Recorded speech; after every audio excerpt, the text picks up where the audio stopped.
Evening, I'm David Levine. I'm co-chair of Science Writers in New York. The other co-chair, Joseph Bonner, is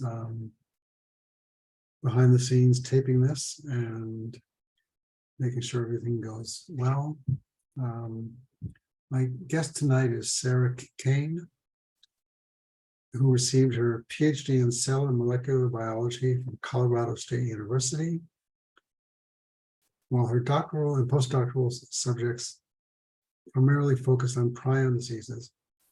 Dr. Kane maintains an interest in various fields spanning immunology, infectious disease, and neuroscience. She joined GT's molecular growing research and development team early during the COVID-19 pandemic to develop PCR assays and validate GT Molecular's national wastewater testing service, which is the subject of our talk tonight. Currently and throughout the pandemic, Sarah and other team members designed and validated PCR kits capable of detecting and calculating the abundance of SARS-CoV-2 variants from wastewater that represents an average community-wide sample. Sarah currently serves as the company's Director of Research and Development, where she oversees projects using GT Molecular's patent-pending technology around multiplex digital PCR and next generation sequencing, assay development for cancer and pathogen detection, both in clinical and wastewater-based epidemiology settings. So, Dr. Kane, thank you very much. Why don't you tell us a little bit about your company? Sure. And thanks so much for having me. And thank you for the audience for attending. I know it's pretty late where you guys are at. So the company GT Molecular was founded in 2018. We had a Stanford professor, co-founder, Dr. Hanli Ji, who has he's an oncologist who also has a research lab at Stanford. And there's a field of liquid biopsy tumor monitoring, so where you can actually detect tumor DNA from blood. And the company started with the intention of just essentially promoting human health, being able to monitor tumor growth and spread in a patient. And then the COVID-19 pandemic hit, and we realized that some of the technology that we use, specifically digital PCR, could be used for all sorts of monitoring for COVID-19. And we started a collaboration with our local university here, Colorado State University, to implement a wastewater surveillance testing program. And so early on during the pandemic, I joined and I helped develop the workflow and the assays that we use. And the company has since then grown quite a bit, and we have sort of pivoted back towards cancer testing. We've continued with wastewater surveillance as well, and then we're also looking into getting into like food and beverage monitoring for pathogens. So we find ourselves and we define ourselves as assay developers, but we're a really cross-functional and diverse group of people who have experience. Some of us are molecular biologists. We collaborate with environmental engineers. We also collaborate with our sister company, Institute Incorporated, to understand, water monitoring and quality procedures. So I think that we're just essentially a really diverse group of folks. So you have some slides to show us, which I think will give the people listening a better idea of what you do. Sure, absolutely.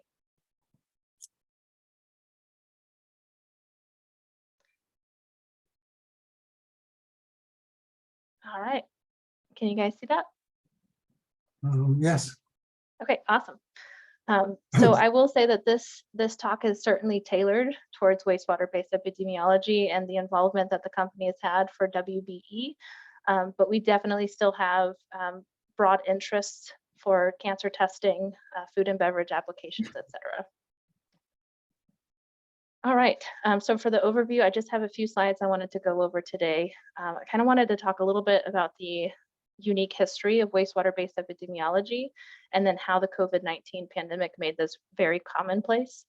And then I also wanted to give a little bit of a perspective for what wastewater processing looks like, at least again from the lab folks' perspective, and then talk a little bit about the example uses of data that you can get from wastewater and then the outcomes of said examples. All right, so most of us, I imagine, heard about wastewater-based epidemiology during the COVID-19 pandemic, but this gentleman, Dr. John Paul from Philadelphia, he actually was on the search for understanding the transmission route of poliovirus in the 1930s and 1940s, and he's considered the father of wastewater-based epidemiology because his critical research showed that polio could be transmitted from sewage. And so again, he's considered sort of the father of wastewater-based epidemiology. But again, during the COVID-19 pandemic, that's where wastewater epidemiology became very commonplace. It was all over the news. We now, are starting to understand the utility of surveying wastewater for various pathogens. And then we at GT Molecular, among other folks, have developed workflows and tests for Mpox, which was formerly known as monkeypox, influenza, respiratory syncytial virus or RSV, and then various other pathogens as well. And so if we're interested in talking about, what all pathogens we can screen for in wastewater, I'm happy to dive into that because honestly, the field seems endless. There are so many applications that we can use. And again, during 2020, there was a study from the Netherlands that showed that you could detect the virus that caused the COVID-19 pandemic, SARS coronavirus 2, from sewage. And so this study really spurred the wastewater field to implement testing workflows for SARS-CoV-2. And then public health labs started testing it. The CDC really promotes surveillance from wastewater, and we have a couple collaborations and contracts with the CDC. And then also beyond SARS-CoV-2, we and others also showed that you could find and monitor monkeypox among other pathogens from wastewater as well. And one of the very first questions that people have for us is, what do you guys actually do? Like, what does the workflow look like? What is the step-by-step procedures here? And so before anything happens, we send our customers sample collection kits, which are basically 3 plastic vials where they assemble and they pour in the wastewater into these collection tubes. They put it into a biohazard bag with some absorbent material, and they put it on some frozen ice packs, and they ship it back to our crew. And then this happens with FedEx 24-hour overnight shipping. And then once we get it into the lab, we first have to concentrate the viruses. You can imagine that with all of the dilution steps that happen along this wastewater stream, it's a pretty dilute sample that actually gets to the facility. And so we first have to concentrate the viruses, then we extract the genomic material from those viruses, and then we quantify them using digital PCR specifically. And then we come up with really fun reports and data. We can longitudinally monitor viral loads over time as an example, and then we can provide some data interpretation for the customers as well. And what's really interesting about sampling strategies is that you can make them as broad or as narrow as you want. And so if you, as in this kind of cartoony diagram of a community, you can see that the wastewater stream receives input from nursing homes, hospitals, residential areas, universities, prisons, etc. And all of these converge at what is called the wastewater treatment plant or the facility.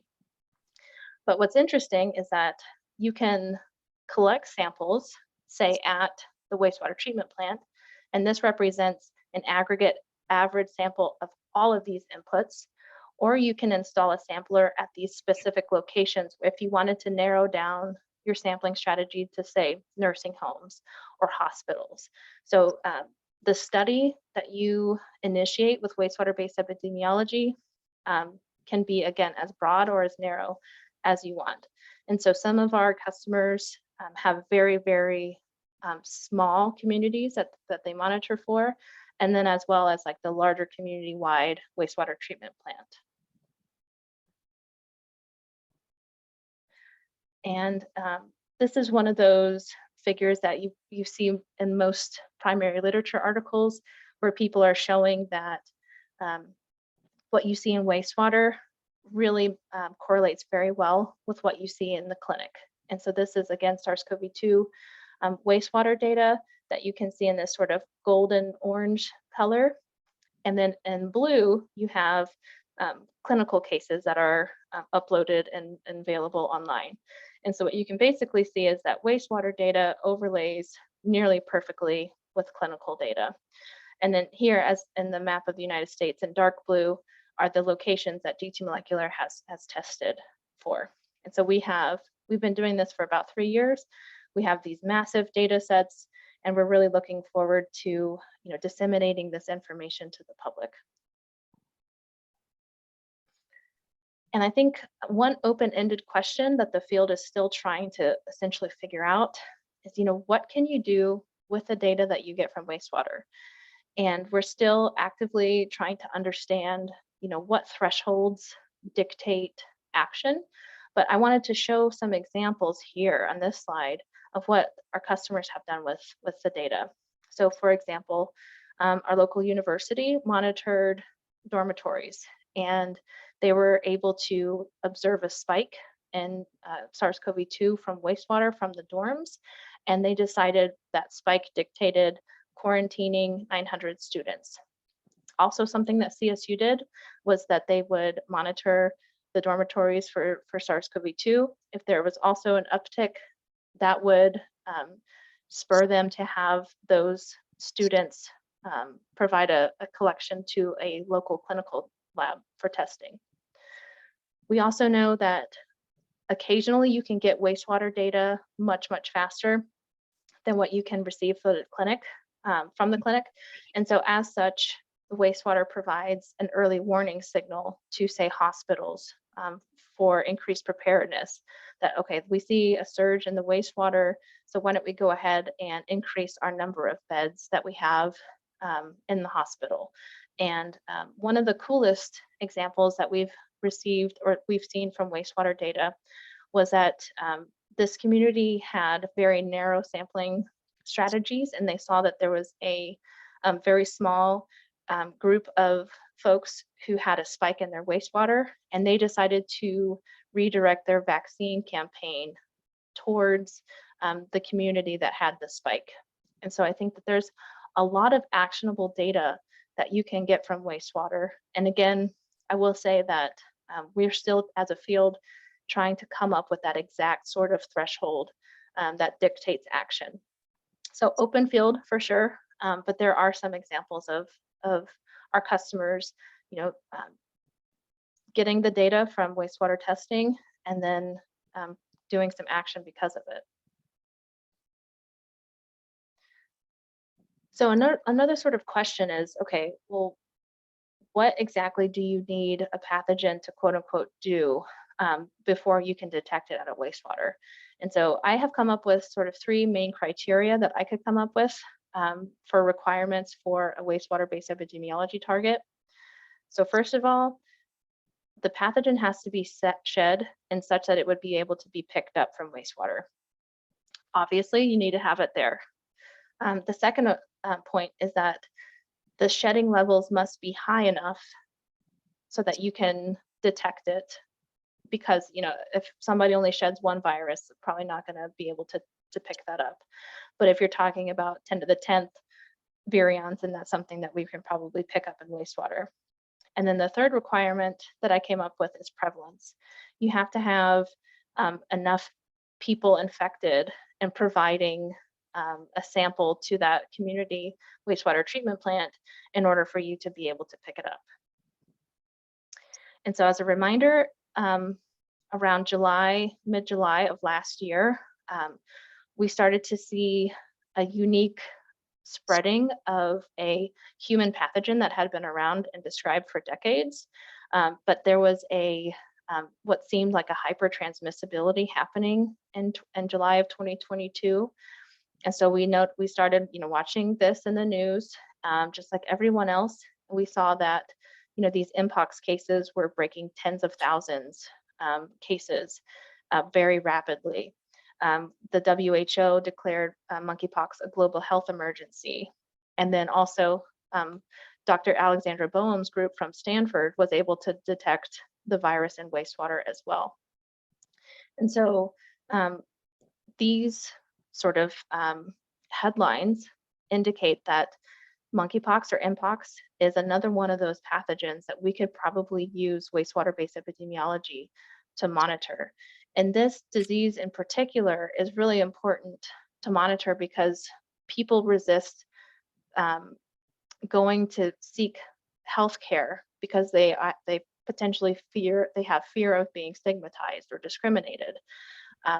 People felt that maybe, you know, they didn't know what was going on. They didn't know for sure if this was what was happening that they were seeing in the news. And wastewater offers that sort of unbiased, de-identified, anonymous sampling collection strategy. And so, you know, to beat the punchline, we implemented a wastewater surveillance testing paradigm and assay kits where we could monitor HMPXV or Mpox or monkeypox from wastewater, and we were able to detect it in various locations. So again, it provides an anonymous source so that we can let the community know, yes, you do have Mpox in your community. Perhaps that could spur them to have some safety precautions implemented into their life. Perhaps they would consider getting vaccinated, et cetera, et cetera. So I'm really looking forward to the discussions and answering some questions for you all. But just to sort of summarize, the kind of takeaway points that I wanted to bring to the table before we started chatting was that, you know, wastewater-based epidemiology has been around for almost a century now, but the COVID-19 pandemic prompted a very broad implementation across the board. And again, it provides anonymous data that's also actionable. So one thing that I personally feel very passionate about is providing data for action. And so I think that wastewater-based epidemiology is certainly something that we can use. And lastly, wastewater-based epidemiology can be used to monitor multiple pathogens and multiple pathogen types. And so we are working with the CDC right now to come up with tests for various pathogens that span viruses, fungi, bacteria, etc. And so I don't think that it's going away anytime soon. And I think that it's very useful for the future as well. And so with that, I'll go ahead and stop sharing it and looking forward to chatting. Okay, well, thank you. It's a great presentation. So I read that in September 2020, the U.S. Centers for Disease Control and Prevention, CDC, launched the National Wastewater Surveillance System to provide national coordination support to public health departments implementing this new surveillance tool. Wastewater surveillance is supporting the COVID-19 pandemic response by serving as an early indicator of community infection, trends in advances of reported cases and hospitalizations. So my question is, you know, since President Biden declared COVID-19 was no longer an emergency yesterday, or 2 days ago, and so is wastewater surveillance still a priority for state health departments and city health departments? As far as I understand, it is still a top priority. And I think the reason is COVID hasn't gone away. I can tell you that we very rarely, even at this current stage, have a negative sample. It seems like it is everywhere. And there's always a fear, I don't want to say fear, but there's always a concern that there could be the emergence of a new variant. You know, I'm sure we all remember how Omicron hit the scene just like in full force. And then all of a sudden prevalence rates went from very low to, you know, it seemed like everybody got infected with Omicron. And so I do think that it's going to be very important for us to continually monitor it because we'll never know when that next variant hits if we just completely stop surveying for it. And it's also a good way of monitoring populations that don't necessarily want to be monitored or don't, such as prisons. as well as student dormitories. So, Right. and I don't think you need permission to monitor water. I mean, it's not like the person may say, I'm not going to give you a urine sample, and you don't have to go to court. But with wastewater, you just monitor it. Right. And I think that's one of the most powerful aspects of it. You can't track it back to an individual. So there's no fear of being stigmatized because of the wastewater sample that was tested. It's completely de-identified. Thankfully, we can't, backtrack from poop and say, okay, well, David provided this one piece of the sample. So there's no fear that it can be brought back to you at all. Yes, and I guess another advantage is that it can detect viruses. Whether it's a strong case or a weak case, it'll just detect the virus. Right. Yeah. Absolutely. And so that's one of the most bizarre things about COVID is that there are people who are asymptomatic shedders that don't have any symptoms whatsoever, but they're just shedding like crazy. And that was, one of the big concerns early on in the pandemic is understanding, why certain people shed so high without any symptoms, whereas other people, get taken out really, really hard. And so wastewater, it collects samples from everybody, whether you're showing symptoms or not. And one other thing that I wanted to bring up is that as everybody shifts, not everybody, but as a lot of people shift towards at-home tests, nobody's going to the clinic to get PCR tests anymore. And so wastewater captures the real viral load in a community, whether people are getting it reported or not.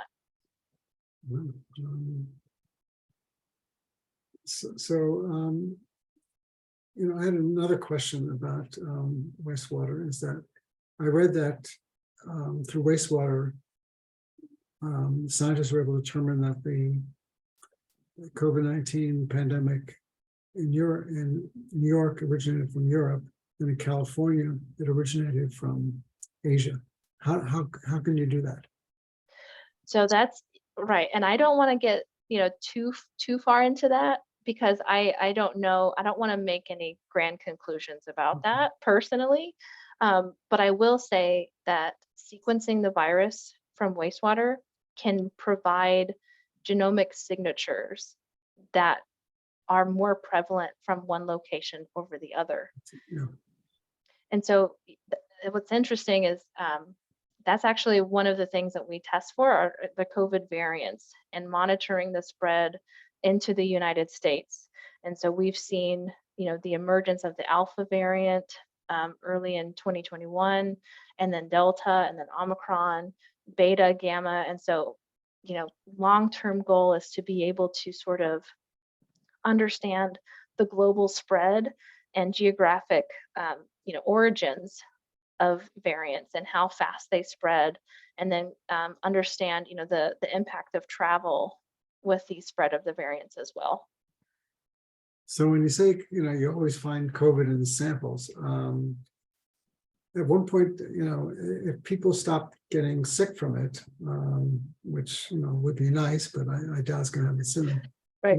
What will that mean when, the people will just, so people who have had it might still shed it, but they're not sick, or?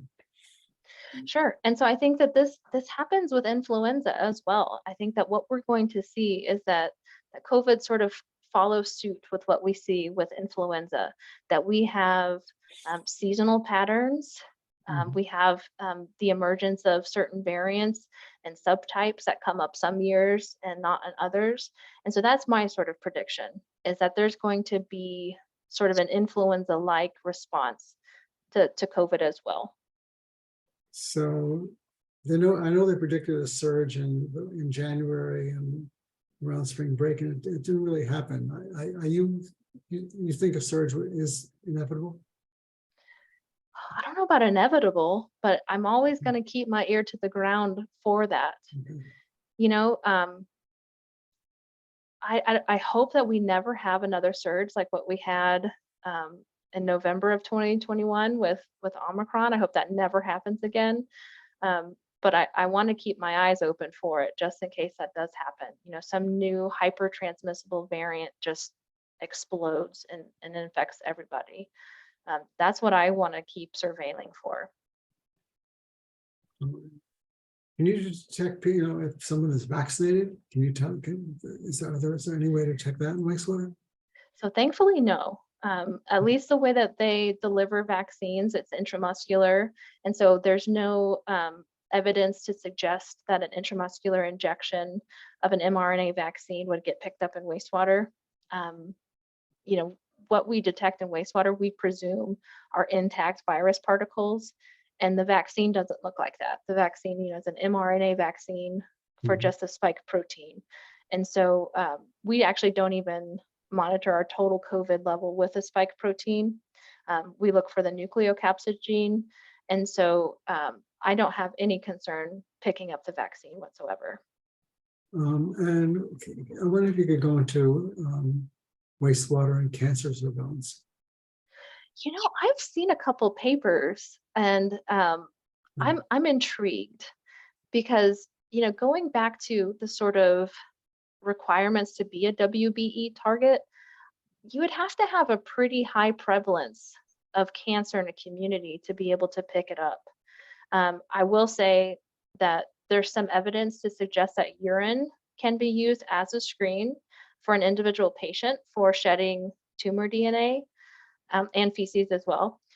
But I'm not sure if that translates on a community-wide level. I have seen some, I think maybe 1 or 2 studies that suggest that it could be, that, it could happen. But again, I would be interested to see, how many people you would need to have cancer in a community before you could pick it up.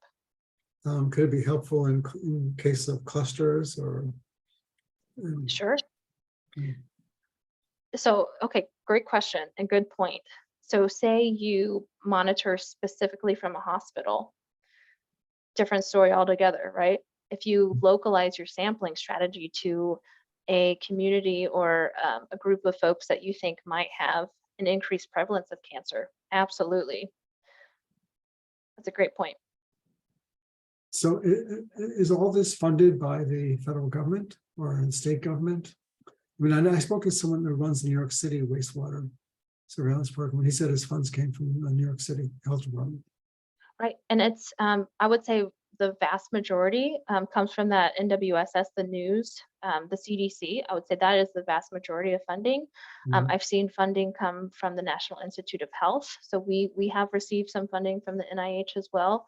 But ultimately our facilities, they foot the bill often for it. And so, where their funding comes from, it can be various, I guess. I would say, but I think across the nation, the most common funding source is the CDC. So, as you said, most people have just heard about it since the pandemic. Was wastewater surveillance being used to look at SARS and look at some of the other pandemics that we had that weren't as large, but were there, as well as annual flu outbreaks?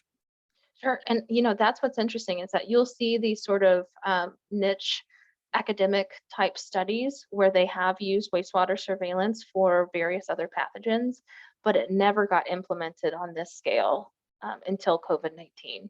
But yeah, it has been used. There's all sorts of applications. Opioid monitoring from wastewater, that's been around for quite some time, and other illicit drugs for that matter. Norovirus, poliovirus, all of these sorts of targets have been around for quite some time. But really the COVID-19 pandemic is what made wastewater surveillance very commonplace. Most public health labs, at least one public health lab in each state, I believe, actually don't quote me on that, but I believe that most public health labs have wastewater surveillance implemented. And what is the greatest advantage? I mean, is it just to really get a sense of what's going on in the community? Like you said, people are home testing, and they don't call. I mean, when I tested positive, I didn't call the New York City Health Department, but I did go to a urgent care center, and they did, because I got an email from the health department. Sure. So do you think that the home testing? I know it's convenient, but is it giving us? It's not giving us as much accurate information as we used to have. Right, and that's the balance of at-home testing, right? The convenience. You don't actually have to leave your house and expose other people. But I think that without sort of making people report their results, you're going to have skewed epidemiology data. So it's a catch-22, right? So I think it's convenient and it's nice and it's very commonplace now. And I can see that other pathogens like influenza and RSV are probably going to end up being mostly at-home tests as well. And that's why I think wastewater is so important to continue to monitor, because people are just taking a test at home. Okay, well, I have flu, so I'm just going to stay home today. And then they leave it at that, I think being able to test it at home for the flu is a great thing.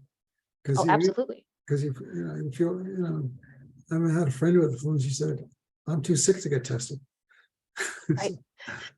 I don't want to get out of bed. Right. Yeah. Right. Yeah. Influenza is terrible. Let's be honest. No, for some people, the people who I know who had the flu were actually sicker than I was when I had COVID. Yeah. I wonder what variant you got, David. Do you remember when you got sick? It was last November. Yeah, I do. November 15th. So probably Omicron. I guess so. I was put on Paxlovid that's the day I was diagnosed. And, Gotcha. And I tested positive for a long time, but I felt, after the first couple of days, I just felt tired. I didn't have any, I didn't lose my sense of smell. I didn't have funny taste. I didn't have any reaction to the Paxlovid, like a metallic taste. So I felt pretty lucky. Just that, I missed Thanksgiving, so. Right, which is a bummer for sure. Let's be honest about that. But that's one of the weirdest things about this virus, is that some people can just walk around with it and go their daily lives. Maybe they had a little sniffle, and then other people have serious health impacts. Cardiac issues, long-term COVID is a real thing. Brain fog, loss of sense of smell and taste, and it's just one of the most bizarre pathogens. Because of that, people can't. But if you have influenza, it hits you like a truck. And yeah. I know. So it's just bizarre. Yeah, well, I think because of the COVID's, the strangeness of it, it's kind of led people to think maybe it was created in a lab, because it's just so bizarre. But we've had guests on this show who kind of explained to us why it's probably not. So, but so I know the Spanish flu lasted 5 years. Do you predict it? Nobody has a crystal ball. I realize that. But do you predict that COVID will have a similar case and a similar logic? Yeah, and I don't know how long it's going to be, just detected across the board.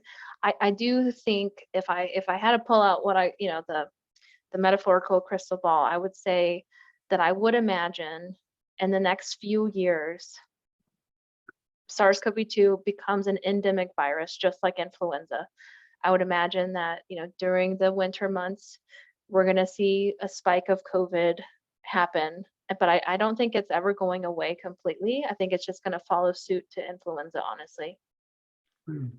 So we do have a question. Is surveillance of agricultural wastewater being done to monitor for things like swine and avian flu?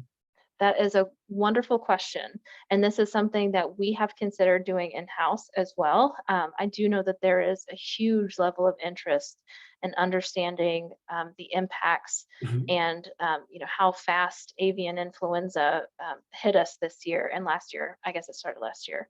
Um, so I think that this is something that we are absolutely actively considering, not just for you know the pigs and the poultry, but also for the potential for zoonotic influenza cases. So in other words, influenza jumping the species barrier into humans, like what we saw in 2009 with the H1N1 pandemic. And so that's a great question. And that was a little bit of a long-winded way of saying that yes, there are people who are monitoring for H5N1, which is avian flu. And I'm not sure off the top of my head if I know of people monitoring for swine flu, but that's a wonderful question.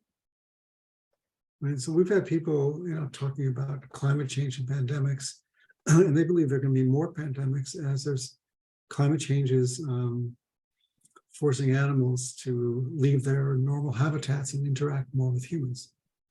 And so I guess you're going to have a lot of work in the years ahead. Absolutely. Um, And I mean, I think that thawing of glaciers, there's this potential for old world viruses to come back with the thawing of glaciers as well. So we'll see the impacts of climate change and what that means for infectious disease. I think, unfortunately, in the near term future. What are some of the old world diseases? Oh, I'm freezing off the top of my head. I can't think of one off the top of my head. I'll get back to you on that, David. Okay. So for the people listening, if you have a question, please put it in the Q&A box. And I see someone just did, which is great. And I will read them. Let's see. Do you have any special procedures for diagnosing, for disposing of wastewater after you tested it? Absolutely. Yeah.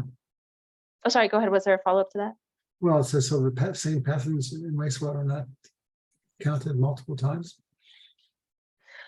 That's a great question. So we make sure that we completely inactivate all of the sample that we have before disposing of it.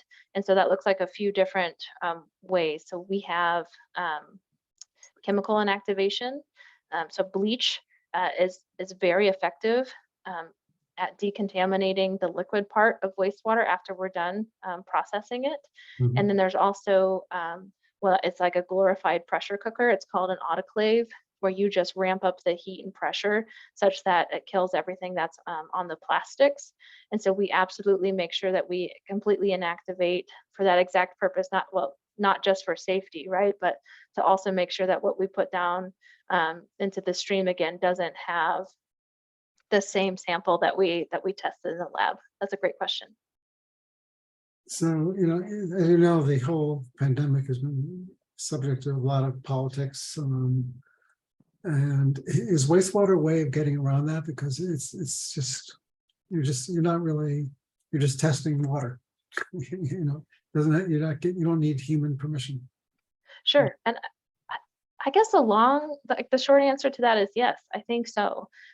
What I would love to be able to do, and I think that, we and other people are starting this, is to have more STEM communication around this. Meet Sarah Kane.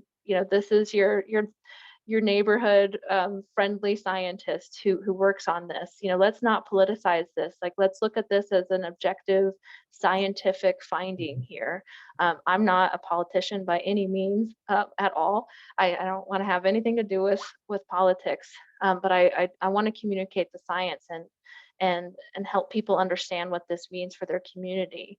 And so again, long answer short, yes, I think that this could help depoliticize, particularly the COVID-19 pandemic.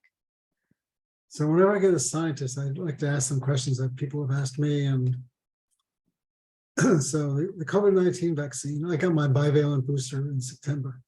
But now that Sure. the Biden administration is thinking of adopting what England and some other countries are saying, is that it's time for another booster.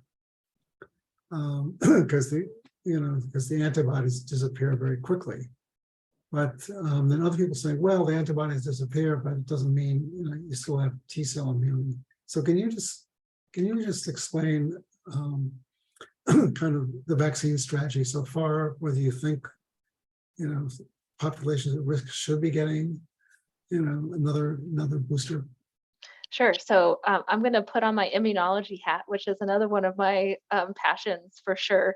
And even if you don't have antibodies that are circulating in your blood, you have what are called memory B cells, and you also have memory T cells, where they just kind of go quiet and they stop dumping out antibodies into your bloodstream, but they're still there. And so what it means is that they're sitting there quietly waiting for another exposure. And so just because you don't have antibodies constantly circulating doesn't mean that you're still not protected. You have memory B cells that just kind of go a little quiet, but if they need to wake back up, they totally can.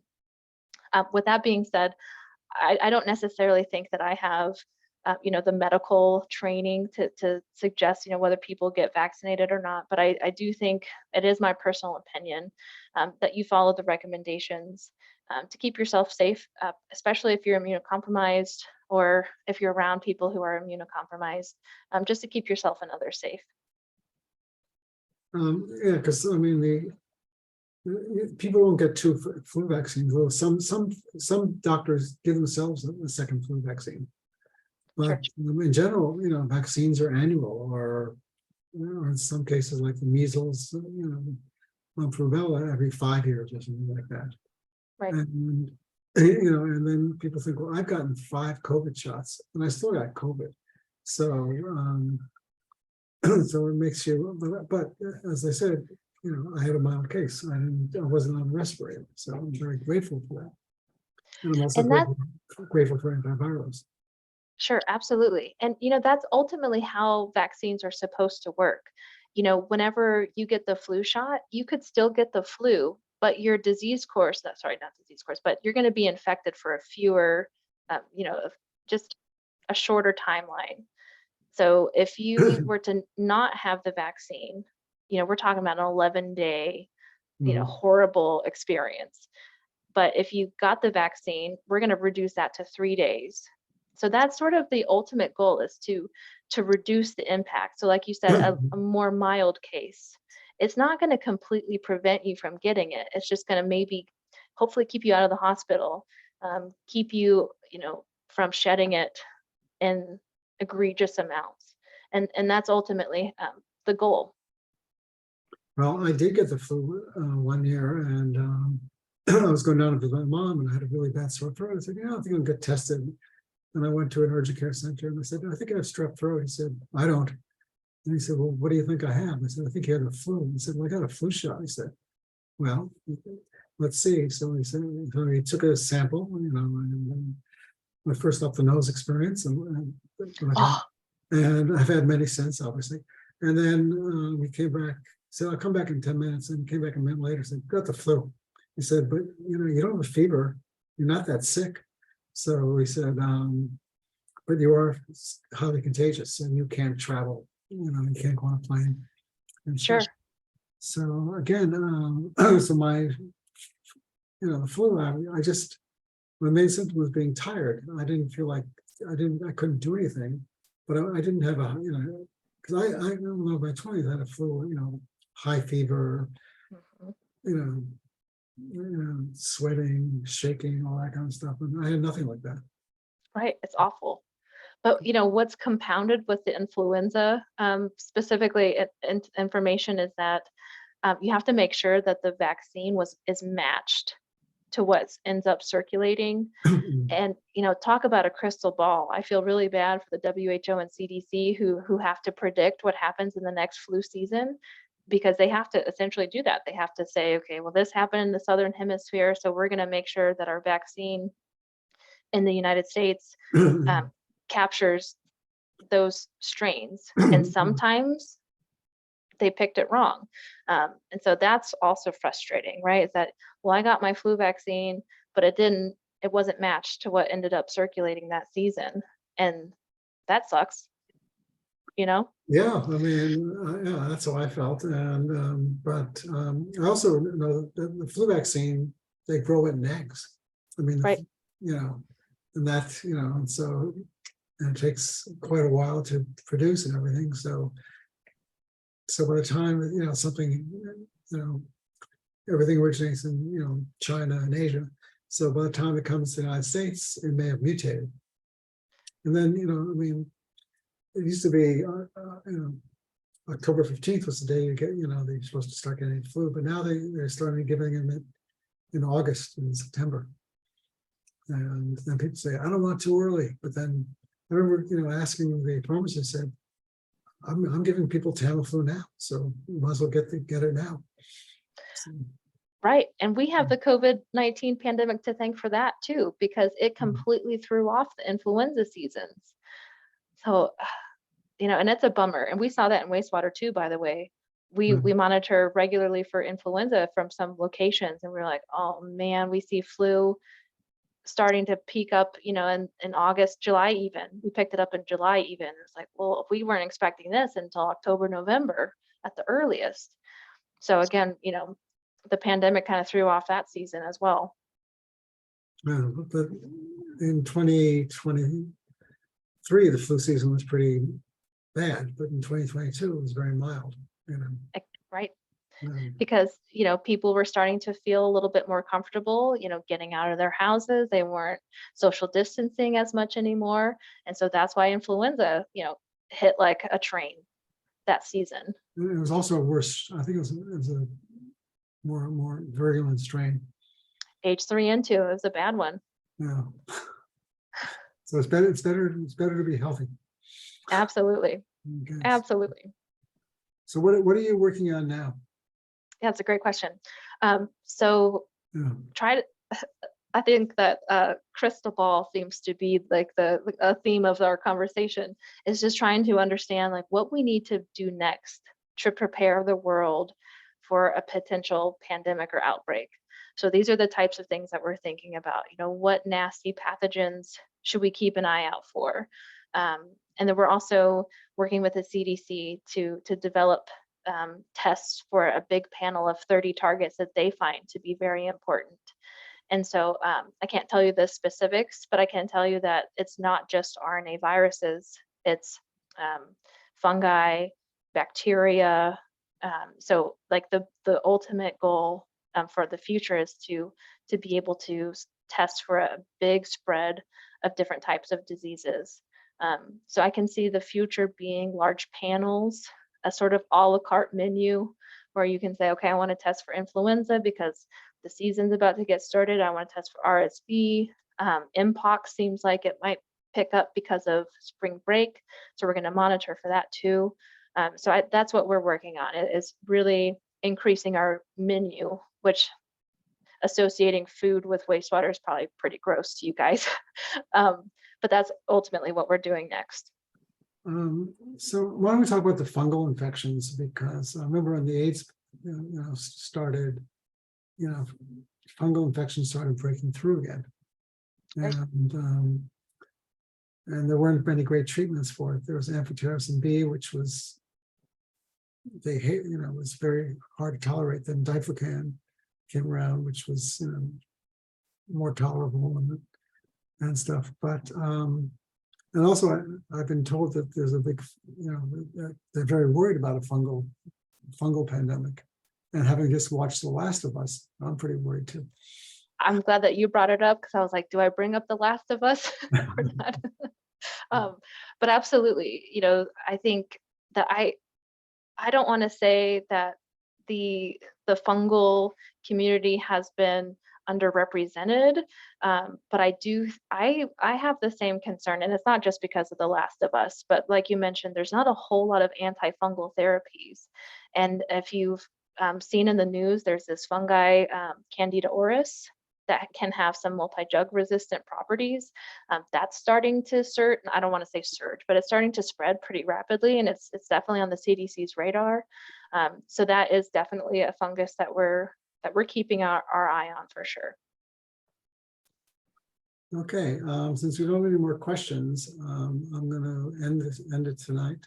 And I'm going to urge everyone to stay safe out there. And if you haven't got your bivalent booster, you probably should get it, but that's, that's up to you and your doctor.